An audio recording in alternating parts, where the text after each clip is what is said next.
321. And new research is showing homelessness could be as little as 3 months away. Apparently it would take just 90 days for 75% of us to be unable to afford our rent or mortgage if unemployment struck. So what is the reality of homelessness and what's being done here to help?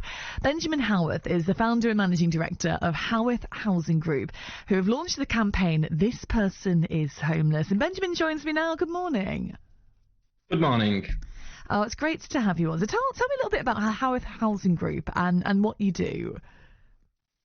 So Howarth Housing Group set up primarily to try and end homelessness, which I suppose is the goal of every homelessness provider. But the way that we do it is through dealing with homelessness right at the very beginning rather than just at the end of the process once somebody becomes homeless. And of course, there's a huge, I think when we think homelessness, I think we just think rough sleeping, don't we? But there's a whole hidden sort of element to this that we don't necessarily always see, do we? Unfortunately, that's the case. Most people's perception of homelessness is that person sleeping on the street or in a shop doorway or something like that. But that actually only makes up around 5 to 10% of the actual people that are homeless. The vast majority of people are staying with friends or back at their parents' house or even at a hotel. That makes up nearly 90% of the people that are homeless, and usually it's people that you'd never expect. It's your friends, it's your co-workers, it's your colleagues, it's even your family. So, it's very hidden, the vast majority of homelessness in the UK. So tell me sort of a little bit more about the findings of the research that you've carried out. So in the research itself, we found that 75% of people wouldn't be able to sustain themselves after 3 months, and that was a very surprising figure. Unfortunately, most people have had to eat through the vast majority of the savings, so they just don't have that safety net like they used to do.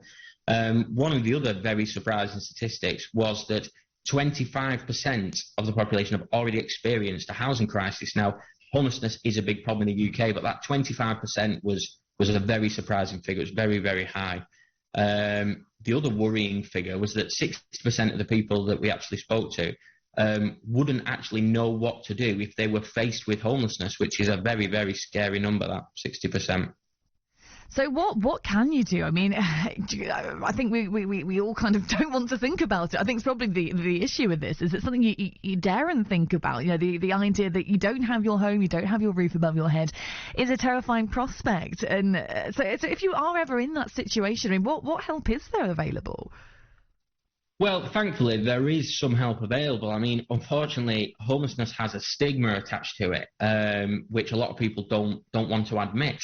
But you see, prevention is better than cure, and thankfully, when the Homelessness Reduction Act was introduced in 2017, it made it possible for local authorities to intervene well before you actually became homeless, 56 days actually before you become homeless.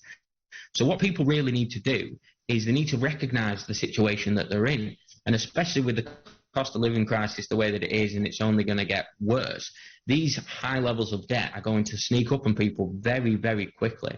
So people really do need to be mindful of their own personal finances, their situation, and especially their mental health. And they really do need to seek that help that is available well before they get to that point of no return, because otherwise they end up into the homelessness system, and it can take at least 12 months to actually get out of that if you're lucky.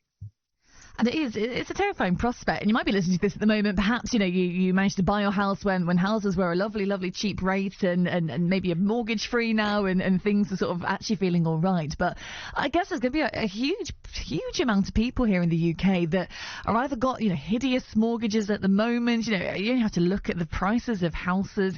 Even rentals as well have gone completely mad, haven't they? And it's a terrifying prospect that we're kind of being priced out not only of our own houses, but of any homes whatsoever.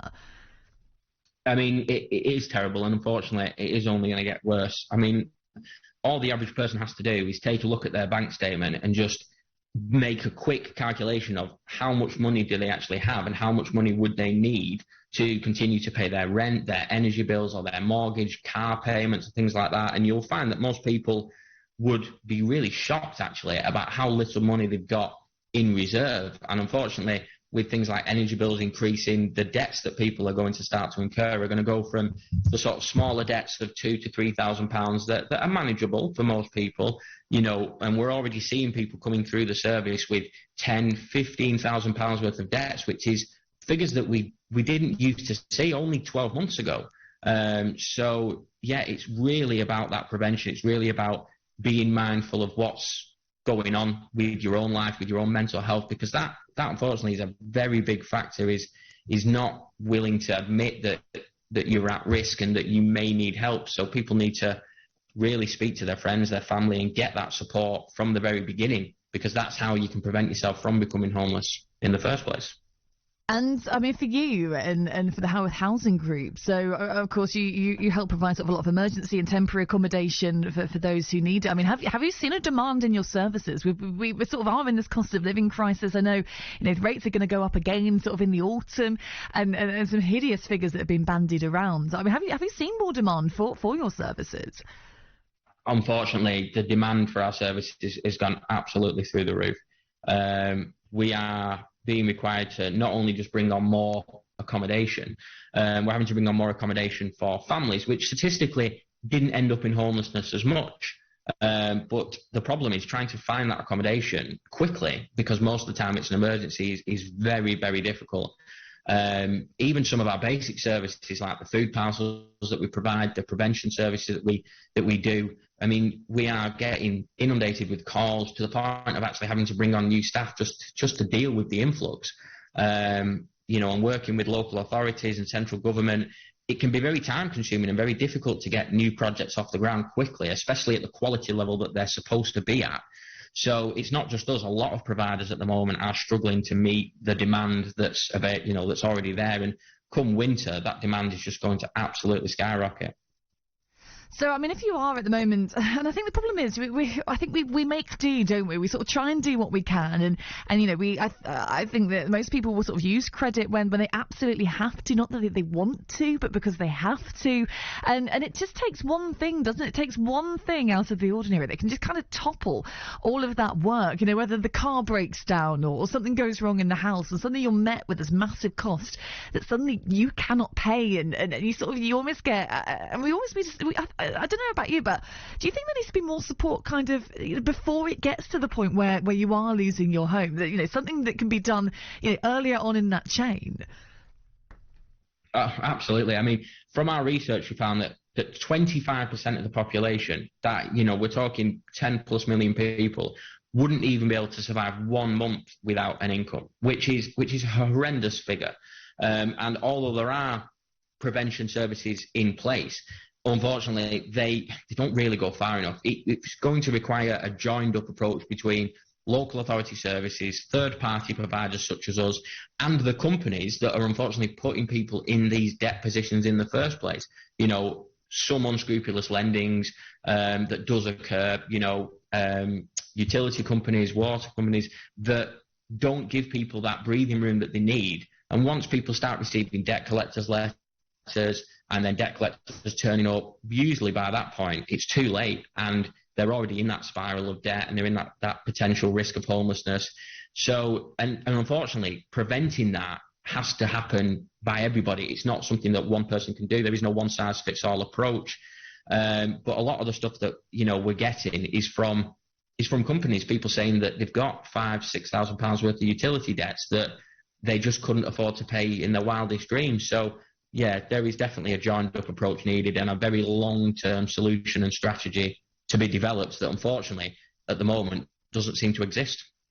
And I think a lot of the problem of this is the stigma as well. Even if you are struggling, you're not necessarily going to speak out. So, I mean, if you are listening to this at the moment and you're kind of getting to that point, or maybe you've got friends or family or relatives that you suspect there might be an issue, something doesn't seem quite right, then how can we help people?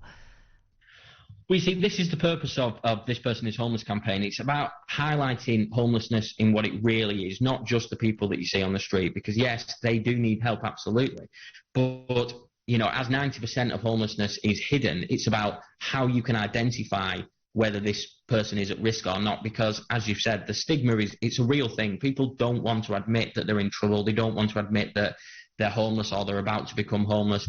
But there are certain things that you can notice, and some of them are surprisingly subtle. I mean, not just people looking tired or dishevelled and things like that, but it's about a change in attitude. It's about people not being as happy as they once were, even in subtle ways. It's about people that used to come out after work for a drink, for example. If they stop doing that, then that can be an indication that they've not got that disposable income anymore, and maybe it's worth speaking to them to find out why. And it could be something else, but a lot of the time, they will become socially isolated because they can't afford to socialise anymore. And these are some of the rather subtle things that start to occur very early on in somebody's journey towards homelessness that can be picked up by friends, by colleagues, that does allow that conversation to start. Because once you get over that hurdle of, are you okay? Is everything okay?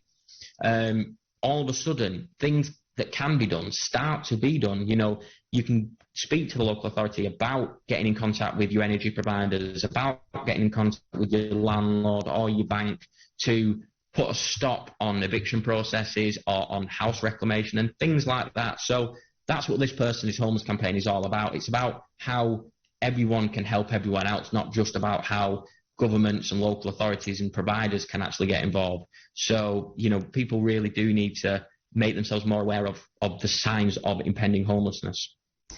Benjamin, it's a fantastic campaign. Benjamin Howarth, the founder and managing director of the Howarth Housing Group. And this campaign is all about this person is homeless, and it can hit closer to home than a lot of times you often think. And it's important to be there for people, even if they're not making it particularly easy or letting you know at the time what the issues are. So it's just those little signs to watch out for.